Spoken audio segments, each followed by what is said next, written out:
नमस्ते, मैं हूं शिवम। आप सभी का स्वागत है मेरे खास कार्यक्रम में। आज का टॉपिक एक ऐसा स्कैंडल है जो पूरे मध्य प्रदेश से शुरू हुआ लेकिन पूरे देश में सनसनी फैला रहा है। दमोह की एक सर्द सुबह रईसा कुरैशी को अचानक से सीने में तेज दर्द हुआ। उनका बेटा नवी उन्हें वहीं पर मिशन अस्पताल लेकर पहुंचा, जहां पर एक डॉक्टर ने तुरंत ही उनको सर्जरी करने की सलाह दी। 14 जनवरी को रईसा की एंजियोप्लास्टी हुई और उसके अगले दिन उन्हें फिर से एक दिल का दौरा पड़ा, अटैक पड़ा और फिर वो वहां पर वेंटिलेटर पर रख दी गई और कुछ घंटों के बाद उनकी मौत हो गई। अस्पताल वालों ने परिवार से यह कहा कि ये हार्ट अटैक की वजह से मौत हुई है, इसका कुछ नहीं किया जा सकता। एक और इसी तरह का मामला हुआ दमोह में ही, जहां पर भारतला गांव में 64 साल के मंगल सिंह को गैस की समस्या के चलते 4 फरवरी को मिशन अस्पताल में भर्ती कराया गया। यहां पर उनका इलाज शुरू हुआ और इस मामले में भी लगभग रईसा जैसी कहानी एक बार फिर से दोहराई गई। मंगल सिंह के जो बेटे हैं जितेंद्र सिंह, वो ये बताते हैं कि उन्होंने 3 फरवरी को अपने पिता को सीने में दर्द होने के चलते मिशन अस्पताल में भर्ती कराया था। मिशन अस्पताल वो लेकर गए अपने पिता को। आयुष्मान कार्ड पर उनकी एंजियोग्राफी हुई, जिसमें हार्ट में गंभीर ब्लॉकेज बताया गया। डॉक्टर ने तुरंत ही एंजियोप्लास्टी करने की सलाह दे डाली, लेकिन ऑपरेशन के दौरान ही उनकी हालत और ज्यादा बिगड़ गई। उन्हें बाहर कर दिया गया और काफी देर तक स्टाफ ने पंपिंग की, फिर वेंटिलेटर पर उनको रख दिया गया। थोड़ी देर बाद उनकी भी मौत हो गई। डॉक्टर ने इसके बाद फोन पर शव ले जाने के लिए कह दिया, कहा कि वो नहीं बचे। महीनों बाद जब इन दोनों परिवारों ने टीवी पर एक खबर देखी तो ये चौंक गए। इन्होंने देखा कि दमोह के मिशन अस्पताल में एक फर्जी doctor N John Camm 15 surgery कर चुका है। ये सब उन्होंने देखा तो वो उनके पैरों तले जमीन खिसक गई। ये दोनों और इस तरह के करीब आधा दर्जन परिवार अब सकते में हैं, क्योंकि अब इस नरेंद्र यादव नाम के फर्जी व्यक्ति को पुलिस ने उत्तर प्रदेश के प्रयागराज से पकड़ा है, हिरासत में लिया है। एक फर्जी डॉक्टर जो खुद को प्रोफेसर जॉन कैम कहता था, वो हार्ट सर्जरी कर रहा था और इस प्रक्रिया में 7 लोगों को अपनी जान गंवानी पड़ी। लेकिन सवाल यह है कि इस पूरे मामले ने आखिर कैसे अंजाम दिया गया और इस फर्जी डॉक्टर, जिसका असली नाम नरेंद्र विक्रमादित्य यादव है और उत्तर प्रदेश के मुख्यमंत्री योगी आदित्यनाथ के साथ उसकी तस्वीरें हैं, भारतीय जनता पार्टी के साथ उसका क्या रिश्ता है? क्या यह महज एक संयोग है, महज एक इत्तेफाक है, या फिर कुछ और गहरी कहानी है? सबसे पहले आइए समझते हैं कि यह पूरा मामला है क्या। दरअसल ये मामला शुरू हुआ मध्य प्रदेश के दमोह जिले से, जहां पर एक शख्स जिसने खुद को डॉक्टर एन जॉन कैम बताया, उसने मिशन हॉस्पिटल में हार्ट की सर्जरियां करना शुरू कर दिया। ये सर्जरी दिसंबर 2024 से लेकर फरवरी 2025 के बीच की गई और रिपोर्ट्स ये कहती हैं कि उसने इस दौरान करीब 15 सर्जरी की, इसमें से 7 लोगों की मौत हुई। अब अगर आप सोच रहे हैं कि कोई फर्जी डॉक्टर कैसे हार्ट सर्जरी कर सकता है, कैसे एक जटिल ऑपरेशन को अंजाम दे सकता है कोई फर्जी डॉक्टर, तो जवाब है धोखा, लापरवाही और एक सिस्टम जो शायद कहीं है ही नहीं, या शायद कहीं फेल हो गया, या शायद कुछ लोगों की सिफारिश पर उसको वहां सर्जरी करने की अनुमति मिल गई। तमाम तरह के किस्से हैं। नरेंद्र विक्रमादित्य यादव, जो खुद को यूके का कार्डियोलॉजिस्ट बताता था, उसने लोगों को बेवकूफ बनाया।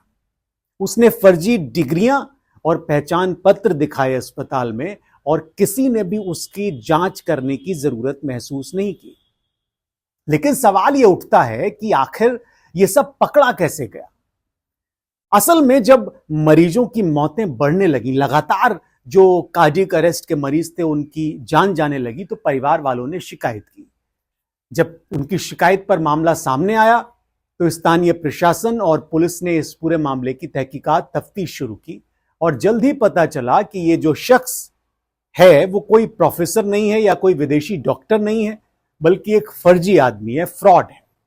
अब इसकी एफआईआर दर्ज हो चुकी है और एनएचआरसी की एक टीम लगातार इसकी तहकीकात कर रही है। दमोह में इसकी तहकीकात की गई है, लेकिन फिर से एक सवाल गहरा जाता है कि क्या यह काफी है या फिर यह सिर्फ एक उदाहरण भर है, सिस्टम की नाकामी का उदाहरण, वो उदाहरण जिसमें एक तरह से सब के सब इन्वॉल्व है। प्रधानमंत्री involve, chief minister involve, health minister involve. इस मामले में सबसे डरावना पहलू यह है कि 7 लोगों की जान गई है।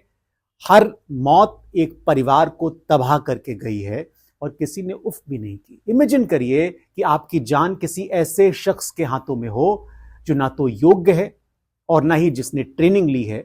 ये न सिर्फ मेडिकल प्रोफेशन की बल्कि पूरी की पूरी व्यवस्था की विफलता दिखाने वाली खबर है।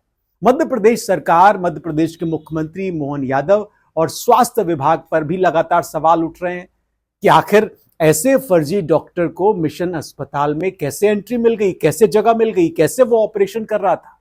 क्या बैकग्राउंड चेक नहीं किया गया या फिर लाइसेंस की जांच नहीं की गई? ये सवाल उठ रहे हैं, लेकिन इसका जवाब नहीं आएगा क्योंकि ये सारे हमेशा ही अनसुलझे रहने वाले हैं। इस पर भी लिपापोती कर दी जाएगी। इसके काफी चांसेस हैं जो अभी तक मोडस ऑपरेंडी रही है।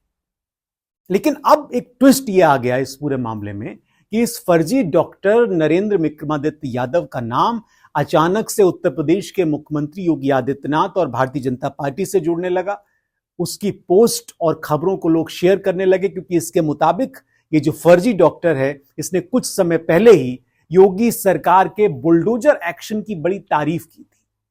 और इस पे हैरानी की बात यह थी कि मुख्यमंत्री ऑफिस ने उसके बयान को सराहा था, उसकी तारीफ की थी।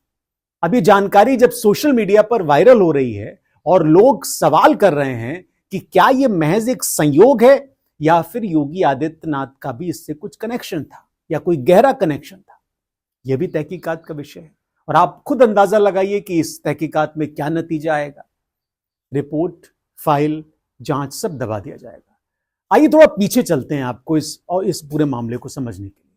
योगी आदित्यनाथ उत्तर प्रदेश के मुख्यमंत्री हैं। उनकी छवि सख्त बनाने की कोशिश हो रही है। कानून व्यवस्था पर वो फोकस करते हैं, उनकी पीआर टीम ऐसा बताती है। पिछले कुछ सालों से उन्होंने माफिया और अपराधियों के खिलाफ बुलडोजर एक्शन को अपनी सिग्नेचर स्टाइल बना लिया है। यह कहा जाता है कि यह बुलडोजर बाबा। और नरेंद्र यादव, जो खुद को प्रोफेसर जॉन कैम कहता था, उसने भी इस एक्शन की भरपूर तारीफ की थी। कुछ रिपोर्ट्स तो यह कहती हैं कि मुख्यमंत्री ऑफिस ने उसके ट्वीट्स या स्टेटमेंट को रीट्वीट किया और सपोर्ट किया। लेकिन अब जब यह खुलासा हुआ कि वो एक फर्जी डॉक्टर है, एक फेक आदमी है, तो सवाल खड़े होने लगे कि क्या भारतीय जनता पार्टी और योगी सरकार ने उसकी साख को बिना जांचे पड़ताल किए सपोर्ट कर दिया और उसका फायदा उठाकर उसने दमोह में 7 लोगों की जान ले ली। यह मामला अब सिर्फ मध्य प्रदेश तक सीमित नहीं रहा है, बल्कि राष्ट्रीय स्तर पर इसकी चर्चा हो रही है, बल्कि दुनिया भर में इसकी चर्चा हो रही है। विपक्षी पार्टियां जैसे कि असउद्दीन की पार्टी, अखिलेश यादव, कांग्रेस, सभी इस पर हमला बोल रहे हैं। सभी ये प्रश्न कर रहे हैं कि भाई योगी आदित्यनाथ क्या सो रहे थे? अगर एक फर्जी शख्स की तारीफ हो सकती है तो क्या यह सिस्टम में भरोसे की कमी नहीं दिखाता है? सिस्टम को यह नहीं पता कि कौन सही है कौन गलत? और सबसे बड़ा सवाल कि क्या योगी आदित्यनाथ और उनकी सरकार, उनकी टीम को इसकी जिम्मेदारी नहीं लेनी चाहिए? क्या उनको इस बारे में दोषी नहीं ठहराया जाना चाहिए? उनके ऊपर आरोप नहीं लगने चाहिए? इस मामले में अगर मुख्यमंत्री ऑफिस ने एक फर्जी शख्स की तारीफ की तो यह उनकी साख पर सवाल उठाता है, उनकी विश्वसनीयता पर सवाल उठाता है। दूसरी ओर कुछ लोग यह कह रहे हैं कि नरेंद्र विक्रमादित्य यादव का बयान सिर्फ सोशल मीडिया पर था और मुख्यमंत्री ऑफिस ने उसे बिना जांचे परखे शेयर किया था।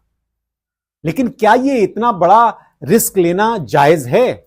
जायज था? मुख्यमंत्री ऑफिस सिर्फ अपनी शेखी भगाड़ने के लिए, सिर्फ अपनी ऑथेंसिटी के लिए सब कर रहा था।